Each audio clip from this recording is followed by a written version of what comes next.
Bueno chicos, espero que estén todos bien en sus casas. Yo acá, respetando la cuarentena como tiene que ser. Esta es mi casa, acá donde yo trabajo.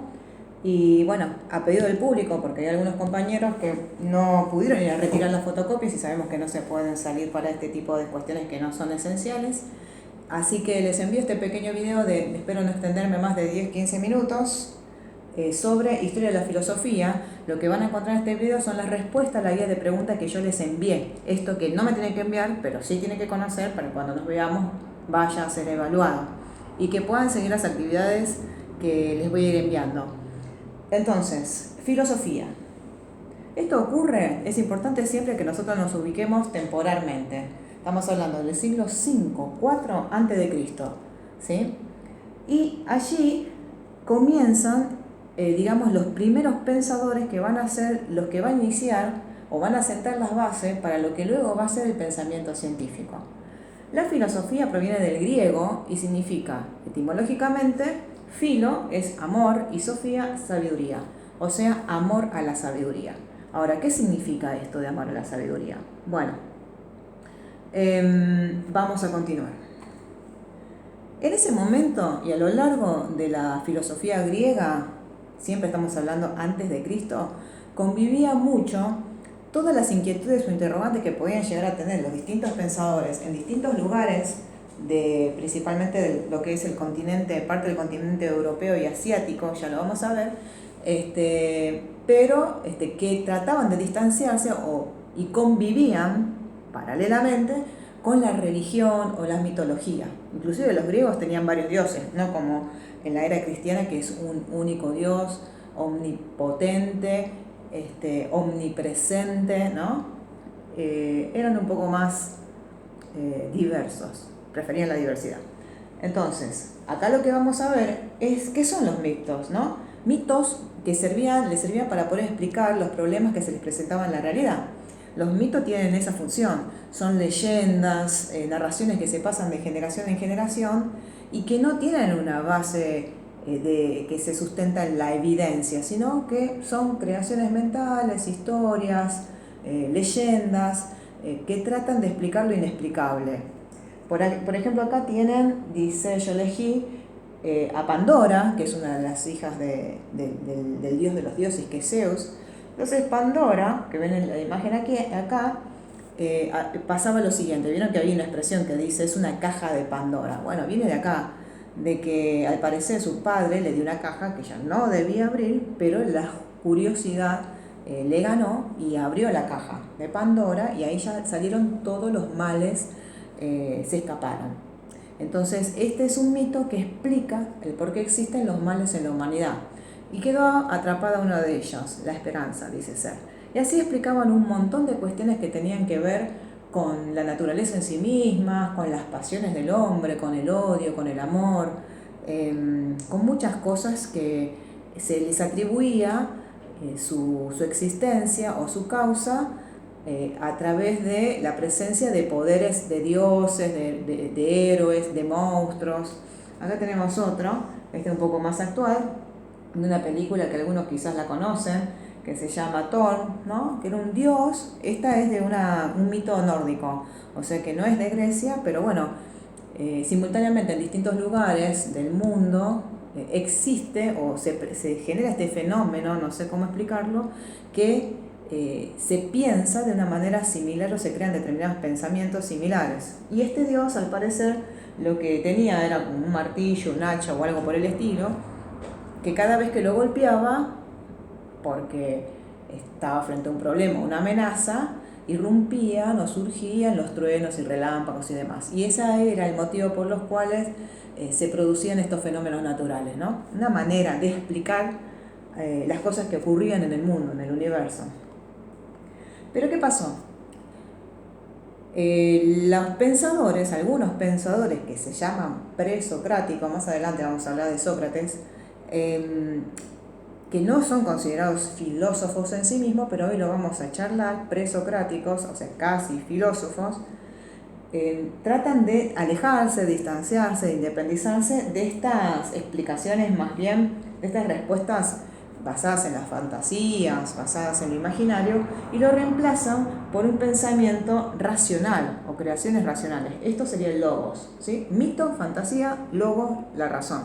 La razón, que es aquello que nos diferencia de los animales, ya lo sabemos, aunque bueno, a veces nos comportamos de una manera no racional, también lo sabemos eso. Bueno, acá lo que tienen es un pequeño mapa de lo que era el continente europeo y asiático en aquel entonces, ¿sí? Como pueden ver, acá lo que tienen a lo mejor que se ve es Atenas, que hoy por hoy es la capital de Grecia, pero todo estaba, digamos, como si fuera un solo continente. Macedonia, seguramente se acordarán o habrán escuchado hablar de Alejandro Magno. Alejandro era de Macedonia y conquistó muchos territorios, que también lo vamos a ver un poquito más adelante. Y a cada época existió una coyuntura filosófica. Detrás de cada periodo histórico de la humanidad hay una base o un paradigma filosófico que lo sostiene. Y eso es lo que le voy a explicar en esta clase. Lo que van a ver acá son distintos lugares, Mileto, Éfeso. Ahora vamos a ver a los filósofos presocráticos que al nombre de pila se le ponía el nombre de la ciudad de la que provenía. Por ejemplo, Tales de Mileto. Acá tenemos Mileto, que estaba en Asia Menor. Esta zona que ven acá es la actual Turquía. En aquel entonces se hablaba de los persas. También habrán visto películas como Los 300, creo que está por acá, Esparta, ¿sí? Esparta en la península del Peloponeso. Esparta, los espartanos, los 300 espartanos famosos, estos que se ven en la película, habían sido conquistados por los persas que venían de acá, o pretendían ser conquistados. Pretendían conquistarlo. Bueno, acá está la isla de Creta, ¿no es cierto? Bien. Esto es importante porque de estos lugares es de donde provenían los filósofos presocráticos que tenían distintas maneras de pensar, aunque no estaban comunicados entre sí. Y acá tenemos algunos, ¿no? Ustedes van a ver en la guía de preguntas que les habla cuál es el problema, ¿sí? Entonces, para la filosofía de la naturaleza y para lo que en ese momento existía, ¿no? Que eran explicar los fenómenos que se daban en el cosmos.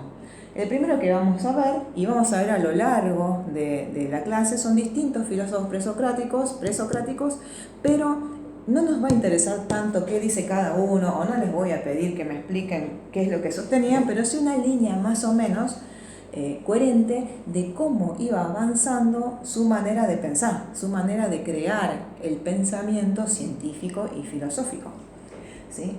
Tenemos a Tales de Mileto, Parménides de Elea, Heráclito de Éfeso, Demócrito, ¿no? Y la pregunta era, frente a los cambios que advienen en la naturaleza, hoy estamos viviendo una situación de cambio tremenda a nivel mundial, entonces uno los ve esos cambios, ¿no? Esos cambios. Lo que ellos se preguntaban en aquel momento eran con respecto a los fenómenos naturales, si estos cambios eran así siempre dinámicos, se alternaban, o bien había alguna causa que explicara esos cambios y que sea algo inagotable, que sea algo eterno. Ese era el problema. ¿Los cambios son cambios y nada más o existe algo más que explica esos cambios? Y así van armando una secuencia de pensamientos. Tales de Mileto, 640, 546 a.C. estamos hablando siempre, ¿sí? ¿Qué decía este señor? Lo que él decía y sostenía es importante porque, primero que había sido matemático, astrónomo, no, astrología es otra cosa, esto es astronomía, ¿sí? Él lo que trataba de explicar era cuál era la causa de la naturaleza y él decía que la causa, o arjé, que lo van a encontrar en algunos textos, arjé, significa o se basa en la existencia del agua.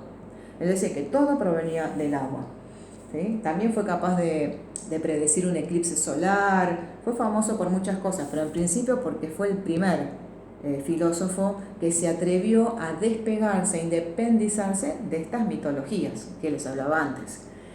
Y sostiene, acá están un poquito algunos dibujos sobre matemática, aritmética, ¿sí? El agua es el elemento y principio de las cosas, sostenía él. Bueno, uno dice, ¿cómo llegó a esta conclusión?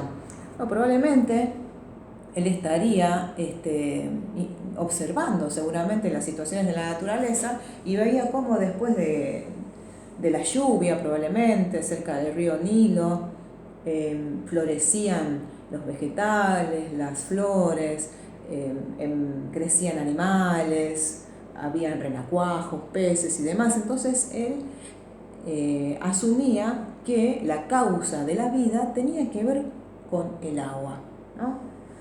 Y es sensato lo que dice, o sea, equivocado uno cree que no estaba, ¿no? Sabemos que el cuerpo humano está compuesto de un porcentaje elevadísimo del agua y que no podemos vivir sin agua y que en el desierto no hay agua y, bueno, una serie de cuestiones. O sea que él en ese momento, el único instrumento y la única herramienta que utilizó para llegar a esta conclusión es la observación, ¿sí? Como este nene. Vieron que los chicos tienen una curiosidad por lo nuevo, por lo novedoso, se sorprende entre cosas que los adultos ya no, porque lo vimos un montón de veces, o porque a veces nos hacen creer cosas que son cuando no son. Pero bueno, ese ya va a ser otro tema. Bueno, otro filósofo de la naturaleza. Vamos a pasar con estos rapidito. También hay dos importantes. El primero se llama Anaximandro y él lo que decía era que no podía ser que las cosas y el mundo, que existía en el mundo, se explicara a través del agua, porque tenía que ser algo diferente a algo que existe. Y él hablaba de lo indefinido. ¿Qué quiso decir con lo indefinido? No sabemos, pero no estaba muy de acuerdo con tales de que el principio y origen de las cosas tenía que ver con el agua. Después tenemos a Anaxímenes, también de Mileto. Entonces él se hacía una pregunta más, estaba perfecto lo que dice Tales, pero el agua, ¿de dónde viene? Entonces él lo que decía era que tenía que haber una materia prima que explicase la existencia de las cosas. En eso coincidía, pero que esas materias primas tenían que ver con otros elementos, con la tierra, el agua que sostenía Tales y el fuego. Y esos eran los orígenes de la vida para él.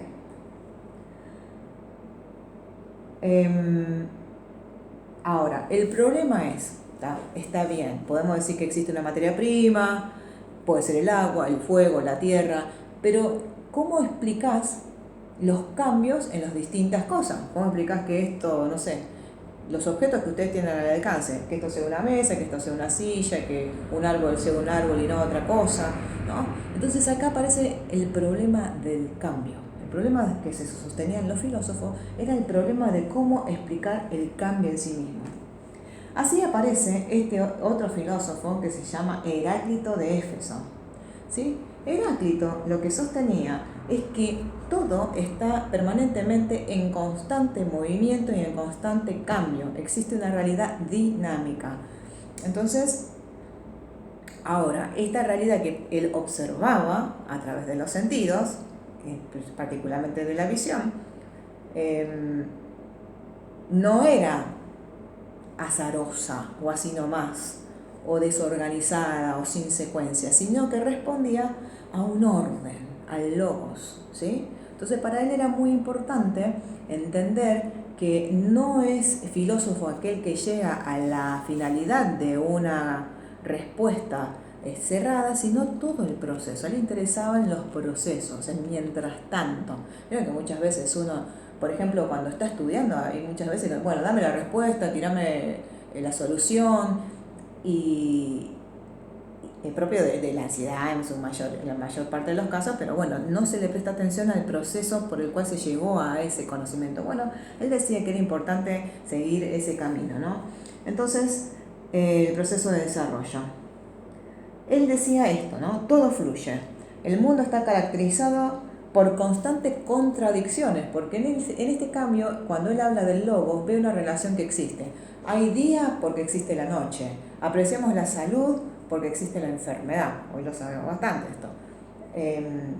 Existe el amor porque existe el odio. Entonces hay contradicciones o polaridades y hay una relación entre ellos. Volvamos acá.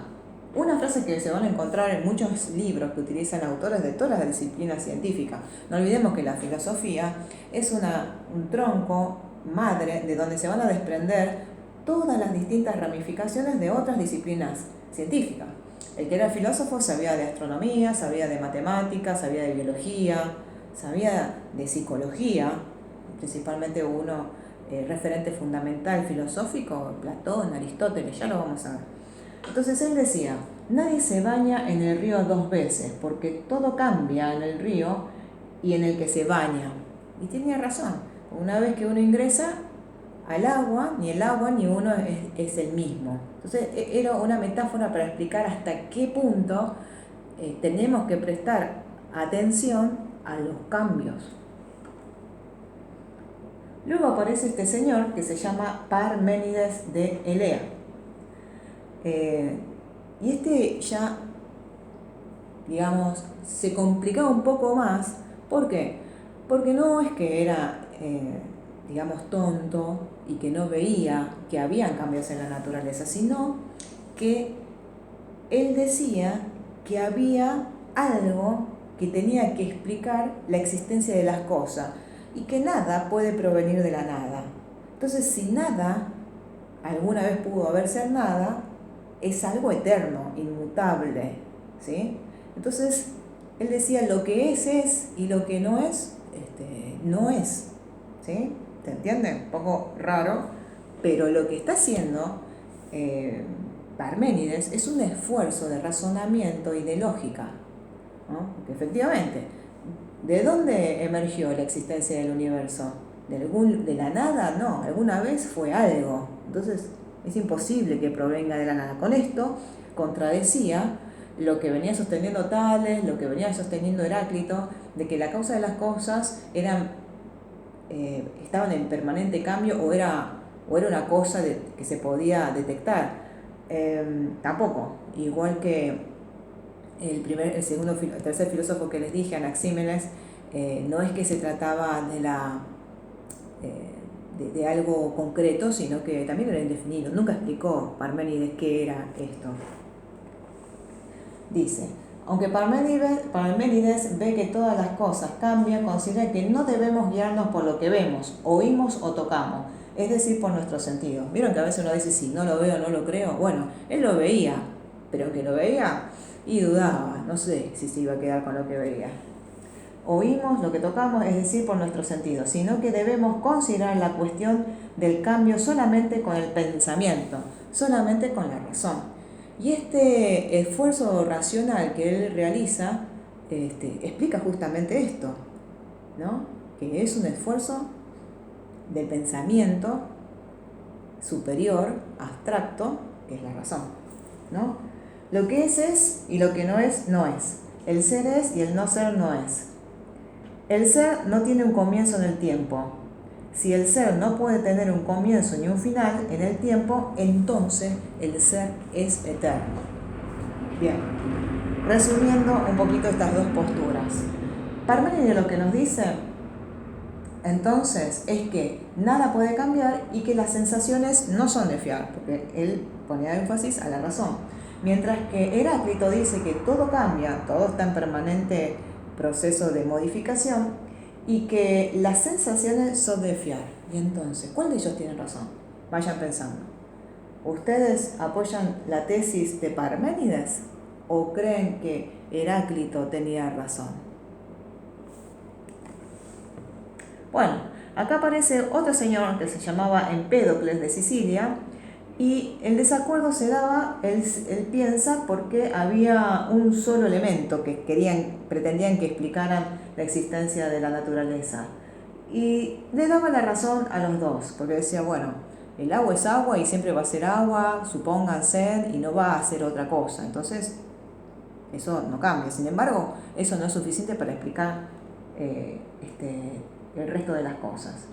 Entonces, él decía que habían 4, él explicaba que habían 4 elementos. También se utilizan en muchas series y en muchas de dibujitos animados, principalmente, donde se habla del agua, el aire, el fuego y la tierra. Entonces él decía que esos 4 elementos eran únicos, no era solamente una materia, el agua, y que los cambios que se dan en la naturaleza era porque estos 4 elementos se unían, se separaban, se combinaban. Y eso explicaría el por qué hay diferentes objetos en la naturaleza o cosas en la naturaleza. Entonces, la ciencia moderna, este es un dato importante, dice que todos los procesos de la naturaleza pueden explicarse como una interacción entre los distintos elementos, podríamos decir estos cuatro, que sostiene Empédocles, y unas cuantas fuerzas de la naturaleza. O sea que la ciencia todavía sigue sosteniendo esto. Entonces, el pensamiento de los filósofos presocráticos estriba en que hoy, cuando estudian cualquier otra materia como anatomía, biología, matemática, aritmética, van a encontrar algún referente de estos filósofos que sigue siendo tan presente y actual. Por supuesto que a lo largo de la historia la ciencia avanzó y avanza, evoluciona y va sosteniendo nuevas ideas que enriquecen estas teorías básicas, pero ellos no contaban con ningún instrumento de medición, solamente esto. Anaxágoras. La naturaleza está hecha de muchas piezas. Este es interesante, dice. Minúsculas. Para él decían que había unas piezas minúsculas invisibles para los ojos. Y él las llamaba semillas o gérmenes. ¿Sí? Eso es lo interesante de Anaxágoras, que él comienza a hablar de que todas las cosas están constituidas de elementos muy, muy, muy pequeñitos. Y si nosotros tuviéramos que obtener a través de un pedacito de piel, por ejemplo, de una parte del cuerpo, del dedo, al analizarla, nosotros vamos a ver que tiene en pequeñas unidades, materiales muy chiquitos, información toda guardada en lo que conocemos hoy que es el ADN, ¿no? El ADN es la información genética que heredamos de mamá y que heredamos de papá, mitad y mitad. Sí, eso es biología. O lo tenemos o no lo tenemos. Y eso forma parte del material genético que va a estar dentro de los cromosomas. Entonces, ya acá de alguna manera él intuía que habían cuestiones minúsculas que tenían que ver con la formación de quiénes somos filogenéticamente y fenológicamente, es decir, aquellas cosas que nos vemos y aquellas cosas que sí vemos. El fenotipo tiene que ver con las características físicas que tenemos, el color del pelo, el color de los ojos, ¿sí? Todo aquello. Y lo que no se ve tiene que ver con, bueno, información que puede estar ahí dando vueltas, pero que es muy, muy pequeña. Una anécdota, ¿no? Le expulsaron de Atenas por ateo y por decir que el sol no era un dios, sino una masa ardiente más grande que la península del Peloponeso, que se los marqué antes, ¿no? Donde estaba la península. Entonces, él escapaba también a estas explicaciones fantásticas y, bueno, en ese momento había que ser bastante valiente para sostener estos argumentos sin ser castigados, ¿no? ¿Por qué? Porque iba en contra de los dogmas, en contra de las creencias, ¿no? En contra de lo que dice la mayoría. Si te dejas, sos insensato, de la mayoría me estoy diciendo, o de un conocimiento más abarcador, más compartido por todos, está fuera de lo normal. Bueno, acá tenemos un señor, se lo ve muy bueno, ¿no? Con una sonrisa amplia. Este señor es importante y ahí me voy a atender, de hecho al final les dejo un link para aquellos que les interese el tema, sobre Demócrito. Demócrito es el precursor de la teoría nada más y nada menos que atómica. ¿Sí? Teoría atómica. ¿Qué decía él? Voy a tratar de ser con esto breve y clara. Él, al igual que Parménides, decía que existía algo que era eterno. Y al igual que Heráclito, explicaba también que las cosas cambiaban. Entonces le daba un poquito de razón a uno y a otro. ¿Se acuerdan la pregunta, no? ¿Quién tiene razón? Uno u otro. Parece ser que este señor Demócrito le da en la tecla. Y él explica que existían algunos elementos diminutos, indivisibles, que es el sentido de la palabra átomo. Átomo significa indivisible, y eso significa que llega un momento de la materia en que no la podés dividir en mucho más, y que por más que quieras dividir y dividir, y llega un momento en que es algo diminuto, pero que no puede ser nada. Eso explica el origen de las cosas. O sea, esta teoría es estrictamente materialista. Esto quiere decir basada en la materia, no en nada imaginario, ¿sí? No en nada abstracto, sino en algo que se puede entender. Un átomo, sabemos que por ejemplo el agua está formado por 2 átomos de hidrógeno y 1 de oxígeno, y así hay una composición química. Entonces, ¿cómo explicaba él las diferencias de los objetos y estos cambios que los filósofos veían en la naturaleza? Bueno, que estos primeros pensadores, no filósofos, primeros pensadores presocráticos, los explicaba porque decía que estos átomos tenían diferentes colores, diferentes formas, algunos eran redondos y lisos, otros eran irregulares. Entonces estos se acoplaban, formaban distintos elementos que explicaban por qué las cosas son diferentes. Aunque después, una vez que las cosas se desintegran, se vuelven átomos y vuelven a formar parte de otras cosas. No sé, de repente, un cuerpo que muere, en el futuro va a ser parte del átomo de una hoja, y así, ¿no? Inclusive hoy, los científicos modernos, habría que investigarlo, pero tengo conocimiento que no han llegado a descubrir otros elementos más minúsculos que los átomos, que a la vez están formados capaz que lo vieron, o si no lo van a ver, por neutrones, protones, electrones, ¿no? Esas son las partes más diminutas. Y así es como se llega a la idea del atomismo de Demócrito, ¿sí? El materialista. Esta es la última parte de la clase, espero que les haya sido poco útil y bueno, nos seguiremos comunicando a través de las compañeras si tienen dudas, así vamos mejorando y acompañando los procesos de los aprendizajes. Espero que sí hagan las tareas, que sea algo recíproco. Yo les trato de facilitar y ustedes me envían de a poco, cosa que después no se me atrase tanto el trabajo. Así que bueno, que estén bien, muchos cariños y hasta la próxima.